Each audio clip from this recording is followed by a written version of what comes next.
एक महिला भक्त वृंदावन से बिहारी जी लेकर अपने घर आई और तभी बाहर से गोलू घर के अंदर आया और माँ से पूछता है कि माँ ये कौन है।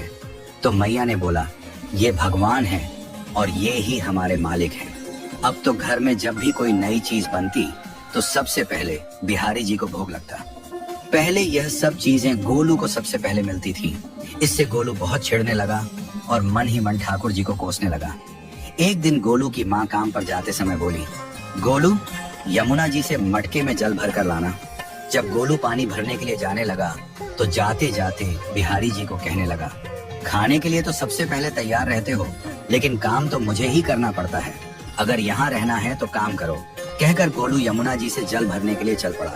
गोलू जब यमुना जी में जल भरने लगा तो उसने देखा कि यमुना जी के अंदर बिहारी जी विराजमान है और कह रहे हैं, ला गोलू घड़ा हम भर देते हैं। गोलू उनको देखकर हैरान हो गया और बोला, नहीं नहीं, मैं अपने आप भर लूंगा। लेकिन ठाकुर जी ने उसके हाथ से घड़ा ले लिया और भर कर घर ले आए। गोलू घर आकर डर रहा था कि अगर माँ को पता लगा कि मैंने ठाकुर जी से काम करवाया है तो आज मेरी पक्की पिटाई होगी। माँ ने घर आकर बिहारी जी को गीले कपड़ों में देखा तो एकदम से हैरान हो गई और कहने लगी कि गोलू ये जरूर तेरी शरारत है, जरूर तूने ही इन पर जल डाला है। गोलू ने अपनी माँ को समझाने का बहुत प्रयास किया, लेकिन माँ ने उसको डांट कर चुप करा दिया और ठाकुर जी के भीगे हुए वस्त्रों को बदलने लगी। अगले दिन जब माँ ने गोलू को अनाज पिसवाने का काम दिया तो बिहारी जी फिर अनाज का कनस्तर ले आए और माँ को ठाकुर जी के वस्त्रों के ऊपर सूखा आटा पड़ा मिला। तो माँ ने फिर गोलू को डांटा कि तुझे पता नहीं कि ये हमारे भगवान हैं और तू भगवान के साथ शरारत करता है। आज तूने फिर इनके ऊपर आटा फेंका है। तो गोलू शपथ लेकर कहने लगा, नहीं माँ, मैंने कोई शरारत नहीं करी है। ये तो मेरे हाथ से गेहूं का कनस्तर लेकर खुद पिसवा कर आए हैं। गोलू की माँ आज बहुत गुस्सा हुई। अगले दिन फिर माँ बोली, बेटा गोलू, आज तुम्हारे बाबा बाहर गांव से वापस लौट आएंगे।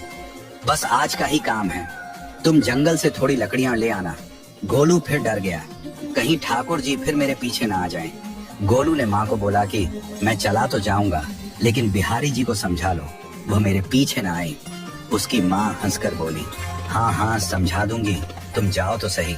गोलू जल्दी जल्दी लकड़ियां लेने जंगल में चला गया और माँ काम पर चली गई। लेकिन उस दिन माँ काम से जल्दी वापस आ गई और देखा बिहारी जी अपनी चौकी पर विराजमान नहीं है। वह तो एकदम से घबरा गई कि कहीं गोलू की शरारत तो नहीं। वह भागी भागी जंगल की तरफ गई। तभी उसने देखा कि गोलू के साथ एक इंसान लकड़ियों को लेकर घर आ रहा है। गोलू की माँ ये देखकर हैरान हो गई कि ये तो बिहारी जी हैं। ये क्या हमारे भगवान हमारा काम कर रहे हैं? इसका अर्थ गोलू ठीक कह रहा था। वह जल्दी जल्दी भागकर ठाकुर जी के पास गई और लकड़ियां उनके हाथ से लेते हुए उनके चरणों में गिरकर रोती हुई बोली, हे बिहारी जी, ये आप क्या कर रहे हो? मुंह करीब का काम क्यों कर रहे हो? ठाकुर जी मुस्कुराते हुए बोले, हमें तो तेरे बेटे पर बहुत प्यार आता है।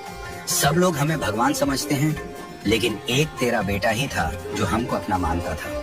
अपना मानकर वो हमें डांट भी देता था, हमारे साथ गुस्सा भी करता था, और जो हमें एक बार अपना मान लेता है तो हम उसके मान के लिए उसके ही हो जाते हैं।